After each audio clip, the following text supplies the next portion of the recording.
बिस्मिल्लाहिर्रहमानिर्रहीम। दोस्तों, मैं हूं अब्दुल बासित। तो आज क्लाइडोस्कोप में मेरे साथ मौजूद हैं एम्बेसडर सैयद अबरार हुसैन, और आज हम बात करेंगे अफ़गानिस्तान पे। सैयद अबरार हुसैन का बहुत वसी तजुर्बा है। सफारतकारी में ही हमारे सफ़ीर हैं, नेपाल में, कुवैत में और फिर अफ़गानिस्तान में। और तालिबान की जब 1996 में हुकूमत बनी थी, उस वक्त भी ये जलालाबाद में पाकिस्तान के कौंसल जनरल भी रहे हैं। और हाल ही में इनकी एक किताब भी शाये हुई है, अफ़गानिस्तान मुल्ला उमर से अशरफ गनी तक। इसका तारुफ मैंने पहले भी करवाया है आप लोगों से। और आजकल सैयद अबरार हुसैन साहब जो हैं वो Islamabad policy studies, institute of policy studies IPS Islamabad के वाइस प्रेसिडेंट के तौर पे भी काम कर रहे हैं। बहुत शुक्रिया अबरार साहब to come on Kaleidoscope, greatly appreciate. जी शुक्रिया मुझे ये मौका देने के लिए, आपका बहुत शुक्रगुजार हूँ। एक थोड़ी सी करेक्शन मैं कर दूं कि मैं कौंसल जनरल रहा हूँ कंधार में। अच्छा, सॉरी, मेरे से गलती है, रहा कंधार में, which makes it more important because Taliban के ज़माने में तो कंधार ही बुनियादी डिफैक्टो कैपिटल वही था। अच्छा बरार साहब, ये बताइए कि जनरल जो कमांडर हैं US के अफगानिस्तान में, जनरल स्कॉट मिलर, उन्होंने बयान कहा है, बल्कि तालिबान को धमकी दी है कि आप वायलेंस ख़त्म करें, अपनी जो पेशकदमी है वो ख़त्म करें। अगर आपने ये ख़त्म नहीं की तो हम फिर एयर स्ट्राइक्स करेंगे। अब इस बयान के बाद क्या आप समझते हैं कि कोई इंट्रा अफगानिस्तान जो रिकन्सिलिएशन प्रोसेस है उसके लिए कोई चांस रह गया अब कि ख़त्म हो गए हैं मामला जो है? देखिए, इंटर अफगान डायलॉग तो होना है अफगान हुकूमत और जो बाकी पॉलिटिकल सेटअप है उसके नुमाइंदों का तालिबान से। उसमें अमेरिकन का बज़ाहिर कोई लेना देना नहीं है, सिवाय इसके कि वो अगर कोई प्रेशर डाल सकते हैं दोनों पार्टियों पर, या कम से कम जो लोग उनके हामी रहे हैं उन पर, कि वो मज़ाकरात को, बातचीत को आगे बढ़ाएं, और जो मुल्क एक तबाही की तरफ, एक सिविल वॉर की तरफ जाता नजर आ रहा है, उसका कोई हल निकालें। तो अगर तो इस बयान का मकसद प्रेशर डालना है तो उस हद तक तो ये ठीक है, लेकिन अदरवाइज तालिबान और अमेरिकन के दरमियान ऑलरेडी मुआहदा हो चुका है 1.5 साल पहले, और उसकी रोशनी ही में तालिबान अमेरिकन पर हमले नहीं कर रहे। और फिर वैसे भी अगर 2 महीने के अंदर अंदर अमेरिकन से वहां से निकल ही जाना है, और अगर तालिबान उनके कहने पे महीना डेढ़ डिले भी कर देते हैं, तो अल्टीमेटली तो फिर यही सूरत हाल पैदा हो जानी है उनके ट्रुप्स के निकल जाने के बाद। जो हमलों की धमकी है वो तो उस वक्त तक ही दी जा सकती है जब तक अमेरिकन एयरफोर्स यहाँ पे मौजूद है। जब वो इस इलाके में मौजूद नहीं होगी तो उसके बाद ये धमकी भी कारगर नहीं रहेगी। लेकिन US तो कोशिश कर रहे हैं कुछ बेसिस वगैरह पाकिस्तान में मिल जाए, यहाँ से ड्रोन अटैक्स करें या कुछ और हमसाया ममालिक से कुछ तय पा जाए, तो ये भी सूरत हाल तो हो सकती है 11 सितंबर के बाद। जी, अब पाकिस्तान ने बज़ाहिर तो बहुत वाज़ेह तौर पे इस बात से इनकार कर दिया है बेसिस देने से, लेकिन जो एक तो चीज वो है कि जो एयर कम्युनिकेशन और ग्राउंड कम्युनिकेशन के लिए रास्ते जो हैं, ए लॉक और जी लॉक्स के, उसके बारे में जो हमने कहा है कि वो तो जो पुराना मुआहदा था वो जारी है, और उसके मुताबिक वो रास्ता हम उन्हें चले बेसिस का तो PM ने बड़ा वाज़े तौर पे कह दिया, एब्सोल्युटली नॉट।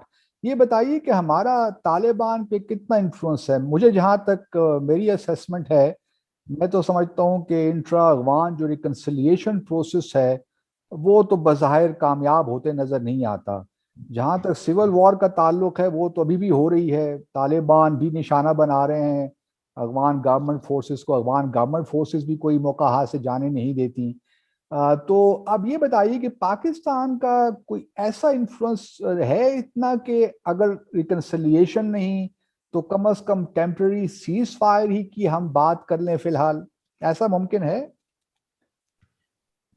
मेरा ख्याल है यकतरफा तौर पे हम अगर तालिबान को इन्फ्लुएंस करना चाहें तो शायद इतना ज्यादा इन्फ्लुएंस मुमकिन नहीं होगा। उसके लिए ये तो हो सकता है कि खित्ते के कई ममालिक मिल जाएं, खास तौर पे जो इमीडिएट नेबर्स हैं वो मिल जाएं, जैसे China, Iran, Russia, Pakistan, central Asia, सब मिलकर अगर दोनों पार्टियों पर दबाव डालें या एक सालिसी का किरदार अदा करें तो शायद कुछ बात आगे बढ़ जाए, अगरचे अभी तक इसका कोई इम्कान नजर नहीं आ रहा। मतलब आप समझते हैं कि तालिबान सीज फायर पे भी इत्तेफाक नहीं करेंगे, शुजा के नेशनल यूनिटी गवर्नमेंट की बात हो इस वक्त?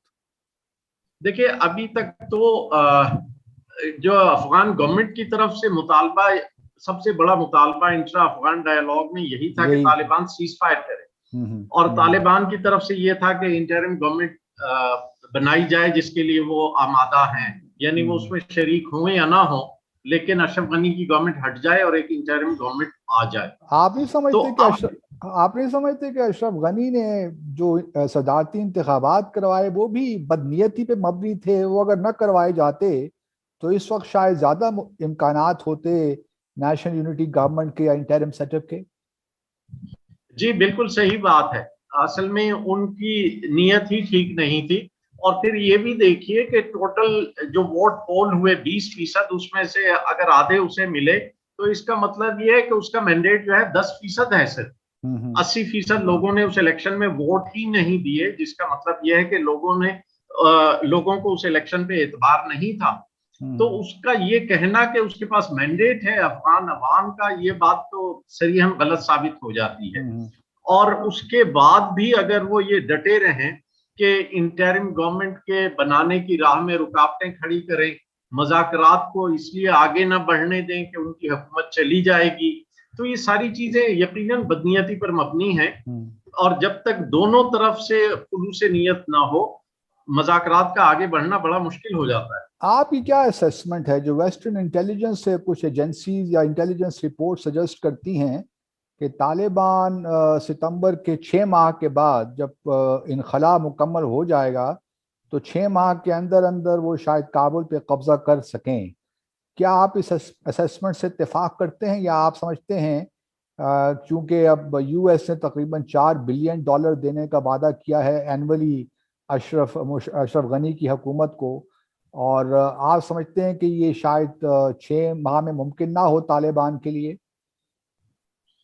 जी शायद मुमकिन ना हो, और उसकी एक दो वजूहात हैं। एक तो ये कि पिछली दफा जब तालिबान ने काबुल पे कब्जा किया था और बाकी शहरों पे भी, तो उस वक्त उनके मुकाबले में कोई रेगुलर आर्मी नहीं थी, वो मुजाहिदीन के स्कैटर्ड लश्कर थे जो सब आपस में ही लड़ रहे थे, तो उनके लिए ये फतह निस्बतन आसान थी। अब एक तो रेगुलर आर्मी है जिसे अमेरिका सपोर्ट भी दे रहा है, फंड भी करता रहेगा, और दूसरी तरफ ये कि जो मुजाहिदीन के वो लश्कर थे वो भी दोबारा मुनज़्ज़म होना शुरू हो गए हैं। उज़्बेक्स का ताजिक्स में से उस्ताद अता ने अपने लोगों को कह दिया मुनज़्ज़म होने के लिए। हिरात में इस्माइल खान उसी तरह दोबारा अपने लोगों को मुनज़्ज़म कर रहे हैं। हज़ारास जो हैं उन्होंने भी ये ऐलान किया हुआ है। तो इस सूरत हाल में ये सब के सब नॉर्दर्न अलायंस जो पुराना था उसके जो पार्टिसिपेंट्स हैं उनके लश्कर भी मुनज़्ज़म हो जाएंगे और एक रेगुलर आर्मी भी होगी। तो इस सूरत में नवाही इलाकों में कब्जा तो शायद मुमकिन है, जो बड़ी हद तक हो भी रहा है कि मुख्तलिफ डिस्ट्रिक्ट फॉल कर रहे हैं, लेकिन खुद काबुल पर कब्जा, और खास तौर पे इस सूरत हाल में कि अभी तक कोई सूबाई दारुल हुकूमत फॉल नहीं किया, तो इससे लग रहा है कि शायद इस दफा ये जरा मुश्किल साबित होगा। लेकिन इस दफा इब्रार साहब अब अपना जो है तालिबान शुमाली इलाकों में बड़ी कामयाबियां हासिल कर रहे हैं। हैरत मुझे हुई है क्योंकि शुमाली इलाके तो उनके इन्फ्लुएंस में कभी थे भी नहीं, और जिस तरह ताजिकिस्तान अफगानिस्तान जो क्रॉसिंग बॉर्डर है वहां पे उनका कंट्रोल हो जाना, ये आप नहीं समझते कि बड़ी अहमियत की हामिल है ये चीज कि ईस्ट और साउथ में तो हमें मालूम है कि वो उनका एक इन्फ्लुएंस है या उनकी ताकत का बेस वो है, लेकिन ये शुमाली इलाकों में जो उनको कामयाबियां मिल रही हैं इसकी क्या वजह हो सकती है? जी हाँ, ये एक हद तक हैरत अंगेज जरूर है लेकिन एक तो ये कि शिमाली इलाकों में खासतौर पे ताजिकिस्तान के बॉर्डर पे बंदर शेर खान वगैरह पे कब्जा करना खुद तालिबान के लिए बहुत अहम था। और दूसरा ये कि ये जो इलाके हैं इनमें से कुछ इलाके ऐसे हैं जहां पे पश्तून भी काफी आबाद हैं, तालिबान के हामी भी हैं। चुनाचे खुद अशरफ गनी की हुकूमत के दौरान कुंदूज एक दफा फॉल कर चुका है और उसके बाद अमेरिकन एयरफोर्स ने जाकर इनका कब्जा बहाल करवाया। और फिर ताजिकिस्तान का बॉर्डर इसलिए अहम है कि ये खबरें आ रही थी कि अमेरिकन शायद ताजिकिस्तान में कोई अड्डा लेने में कामयाब हो जाएंगे और वहां से उनकी एयरफोर्स और बाकी सपोर्ट जो है अफगान गवर्नमेंट के लिए वो जारी रहेगी।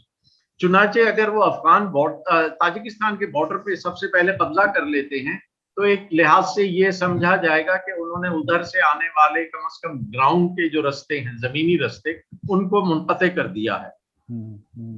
अच्छा, ये बताइए कि तालिबान और भारत के दरमियान भी कुछ हमने रिपोर्ट्स पढ़ी हैं, इंटरेक्शन हो रहा है दोहा में। तालिबान भारत के साथ उन्होंने एंगेजमेंट का सिलसिला क्यों शुरू किया है? वो कि अभी भारत ने इसको ऑफिशियली ओन नहीं किया, ना तालिबान ने किया है, लेकिन भारत रिपोर्ट सजेस्ट कर रही हैं कि इनका कुछ मुलाकातें दोहा में हुई हैं। तो क्या आप समझते हैं कि तालिबान कुछ पाकिस्तान पे भी प्रेशर बिल्ड करना चाहते हैं, पाकिस्तान को जो प्रेशर है उसको डिफ्लेक्ट करना चाहते हैं भारत के साथ इस किस्म के एंगेजमेंट करके इनफॉर्मल? पहली बात तो यह है कि जो भारत के ताल्लुकात तालिबान से हैं उसके लिए भारत बड़े अरसे से कोशिश कर रहा है। 2005 में भी एक एफर्ट की गई थी, उसके बाद 2019 में भी भारतीयों ने तालिबान से मुलाकातें की। जो फरवरी 2019 में मुलाकात हुई थी उसका जिक्र फॉरेन पॉलिसी में एक आर्टिकल आया था जो 2 इंडियंस ने लिखा था और उसमें ये जिक्र किया गया था। ये 19 फरवरी 2019 का एक आर्टिकल था जिसमें उन्होंने कहा था कि भारतीय तालिबान से मुलाकात करके उन्हें इस बात पे आमादा करने की कोशिश कर रहे हैं कि वहां पे जो भारतीय मफादात हैं उन्हें नुकसान न पहुंचाया जाए, लेकिन तालिबान ने उनसे कमिटमेंट कोई नहीं की। अच्छा, अब भी यह है कि अगर भारत तालिबान से राब्ते बढ़ा रहा है तो तालिबान को बज़ाहिर इस वक्त एक ग्लोबल एक्सेप्टेबिलिटी की जरूरत है और उस ग्लोबल एक्सेप्टेबिलिटी को हासिल करने के लिए उन्हें शायद ये नजर आ रहा है कि अगर वो अपने आप को एंटी भारत शो ना करें, अगर वो एंटी इंडिया नहीं लगते तो शायद ग्लोबल एक्सेप्टेबिलिटी आसान हो जाएगी। दूसरी तरफ हमारे लिए भी एक ब्लेसिंग इन डिस्गाइज ये है कि ये नहीं समझा जाएगा कि वो हमारे स्टूज हैं और हमारे ही कहने पे चलते हैं और इस वजह से इंडिया के दुश्मन हैं। अगरचे उनकी अपनी अगर एक इंडिपेंडेंट पॉलिसी जो भी कोई है और उसमें वो भारत के साथ मिलना जुलना या कम से कम प्रैक्टिकल हद तक जितने रिलेशंस की जरूरत है वो कायम रखते हैं, तो मेरा ख्याल है पाकिस्तान को भी इस पे कोई एतराज नहीं होना चाहिए। और फिर रिकंस्ट्रक्शन वगैरह के लिए भी उनको भारत इंटरनेशनल असिस्टेंस चाहिए होगी। अगर तालिबान हम फर्ज कर लेते हैं कि अगर वो टेक ओवर कर सकें तो उसके लिए भारत के साथ ताल्लुकात शायद जरूरी हो जाएंगे। जी बिल्कुल, उसके लिए तो सारी दुनिया के साथ, और वैसे भी मेरा ख्याल है पाकिस्तान को कभी भी इस पे एतराज नहीं रहा कि अफगानिस्तान को अगर भारत से इकोनॉमिक असिस्टेंस मिलती है या उन्हें इस किस्म की मदद दी जाती है कि वहां मुख्तलिफ प्रोजेक्ट्स बनाए जाएं, तो पाकिस्तान का एतराज तो सिर्फ इस पे है कि अफगान सरजमीन पाकिस्तान के खिलाफ इस्तेमाल ना हो। यानी पाकिस्तान के जो 2 बुनियादी मफादात हैं, एक तो यह है कि अफगानिस्तान में अमन कायम हो और वो अमन जंगो जदल के बजाय पुरअमन मज़ाकरात के जरिए से हासिल किया जाए। दूसरा हमारी इंटरेस्ट ये है कि अफगानिस्तान में जो भी हुकूमत हो उसके हमारे साथ कम से कम इतने अच्छे मरासिम जरूर हों कि अफगान सरजमीन को पाकिस्तान के खिलाफ इस्तेमाल ना किया जाए। लेकिन उसके अलावा अगर उनके जो भी ताल्लुकात इकोनॉमिक रिलेशनशिप अगर किसी से है तो जाहिर है पाकिस्तान को इस पर क्या इतराज हो सकता है। बिल्कुल ठीक कह रहे। ये बताइए कि इस दफे अगर तालिबान आ जाते हैं तो क्या वो पाकिस्तान के जो हमारे इंटरेस्ट ये भी हैं कि जो हमारी प्रोस्क्राइब्ड ऑर्गेनाइजेशंस हैं लाइक TTP है, BRA है, BLA है, इनके और या दाइश या अलकायदा भी फॉर दैट मैटर, उनके लिए क्या उनका रुझान होगा?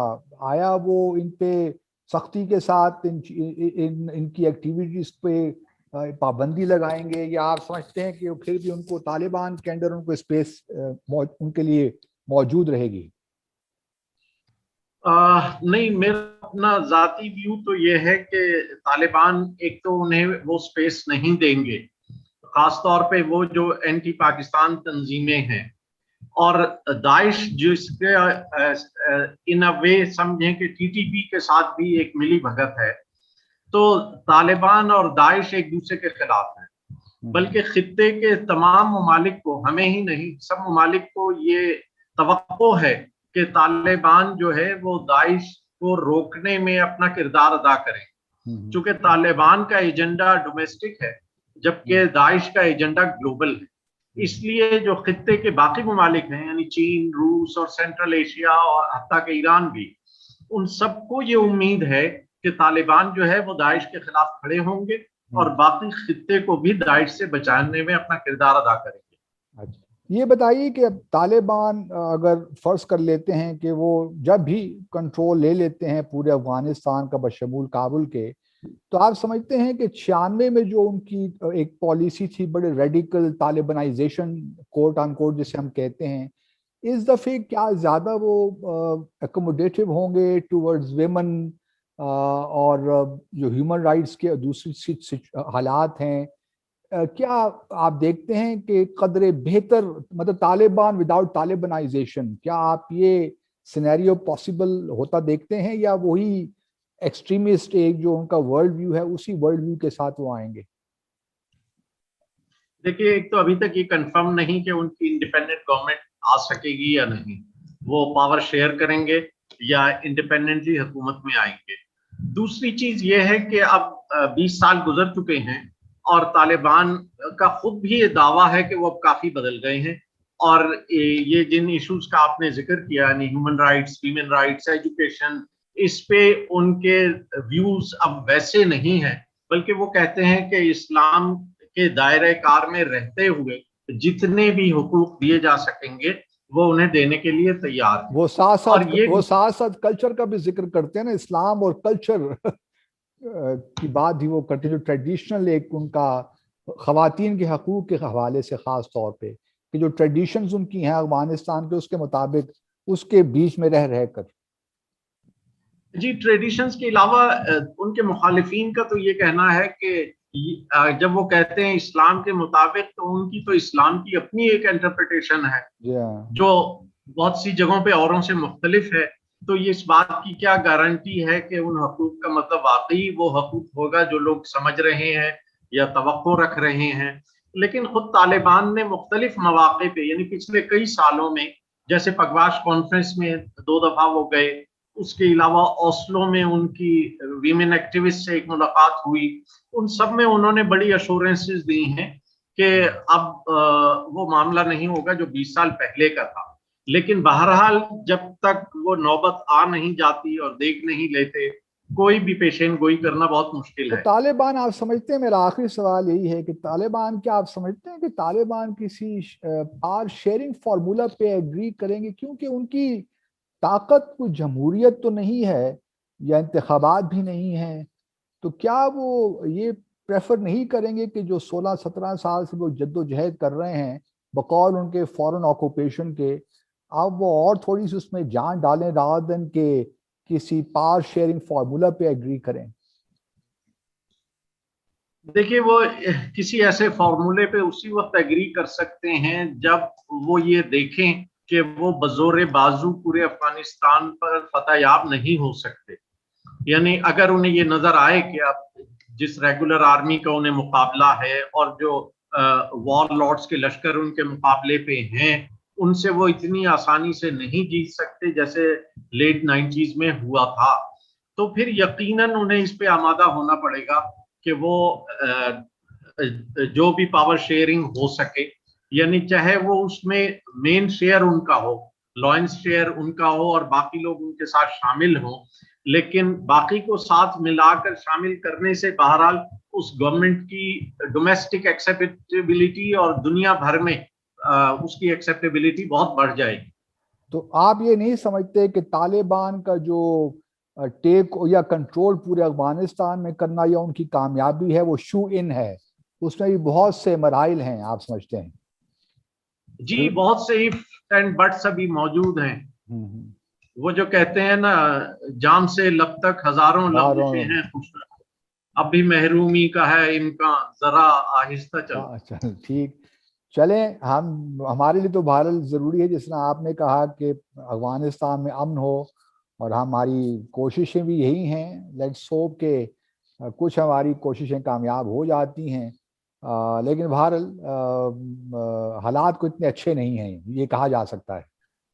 जी बिल्कुल बिल्कुल। चले, बहुत बहुत शुक्रिया Abrar sahab, what a pleasure talking to you, और थैंक यू वेरी मच कि आप क्लाइडोस्कोप पे तशरीफ लाए। बहुत शुक्रिया आपका। शुक्रिया, thank you for inviting me. Thank you very much. Allah Hafiz. Allah Hafiz.